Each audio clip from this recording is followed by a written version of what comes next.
అల్లూరు జిల్లా రంపచోడవరం నియోజకవర్గం గంగవరం ఆశ్రమ బాలికల ఉన్నత పాఠశాలలో ఏర్పాటు చేసిన బాలిక దినోత్సవం సందర్భంగా సమావేశానికి ఆయన ముఖ్య అతిథిగా పాల్గొన్నారు. ఈ సమావేశంలో ఐసీడీఎస్ ప్రాజెక్టు అధికారి ఎం లక్ష్మి, సూపర్వైజర్ సత్యవతి ప్రసంగించారు.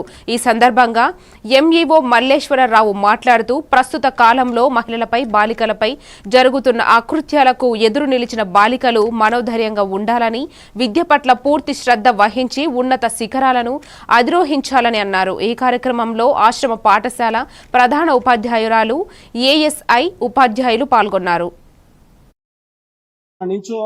First of all that is education. ఎప్పుడైతే ఎడ్యుకేషన్ లో మనం ఖచ్చితంగా రాణిస్తామో, ఇప్పుడు నేను చెప్పినటువంటి అన్ని క్వశ్చన్స్ కి ఆన్సర్ అనేది ఖచ్చితంగా దొరుకుతుంది. ఇప్పటికి మరి స్కూల్ స్టాఫ్ కి, విద్యార్థులందరూ కూడా శుభాకాంక్షలు. మరి ఈరోజు మనం చూసుకున్నట్లయితే government, next central government or state government, so బాలికల మీద చాలా ఇంట్రెస్ట్ అనేది పే చేస్తుంది. కానీ దానికి ఉన్నటువంటి రిజల్ట్స్ అనేవి అంత ఆశాజనకంగానే ఉండట్లేదు ప్రతి విషయంలో కూడా. సో ఈవెన్ ఐక్యరాజ్య సమితి కూడా చెప్పింది, so girls for the future ఒక థీమ్ తీసుకొచ్చింది. 2024 లో ఒక థీమ్ తీసుకొచ్చింది, గర్ల్స్ ఫర్ ది ఫ్యూచర్ అంటే ఇది ప్రస్తావించింది.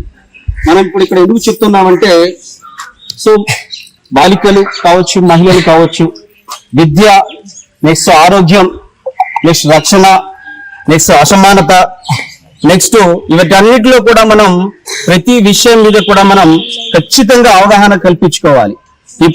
ఎప్పుడైతే మనం వీటి మీద అవగాహన కల్పించుకుంటామో ఖచ్చితంగా మనం ఉన్నతమైనటువంటి లక్ష్యాలకు, ఉన్నతమైనటువంటి ఆశయాలకు అనేటువంటి ఫలితాలు అనేది మనం రాబట్టుకోలేకపోతున్నాం. ఎందుకు రాబట్టుకోలేకపోతున్నాం అంటే, మనకు సరౌండింగ్స్ లో ఉండేటువంటి కొన్ని సోషల్ ఎకనామిక్ పరిస్థితులు కావచ్చు, మన ఆర్థిక పరిస్థితులు కావచ్చు, మన పేరెంట్స్ అనేది సరిగా చదువుకోలేకపోవచ్చు. సో ఇలాంటి కార్యక్రమం వల్ల మనం కాస్త ముందుకు వెళ్ళలేకపోతున్నాం. మరి ఇలాంటి కార్యక్రమాలు మేడం గారి సమక్షంలో ఈ స్కూల్లో చాలా కార్యక్రమాలు మిమ్మల్ని ముందుకు తీసుకెళ్ళడానికి మేము చాలా ప్రయత్నం చేస్తున్నాం. మేమందరం కూడా కొన్ని విషయాలు మీతో ప్రస్తావిస్తూనే ఉంటాం. కానీ మీరందరూ కూడా ప్రతి విషయంలో కూడా దాన్ని ఖచ్చితంగా మీరు తీసుకోవాలి, సీరియస్ గా తీసుకోవాలి. ఎప్పుడైతే సీరియస్ గా తీసుకుంటామో ఖచ్చితంగా మీరు మంచి లైఫ్ అనేది ఫ్యూచర్ అనేది ఉంటుంది.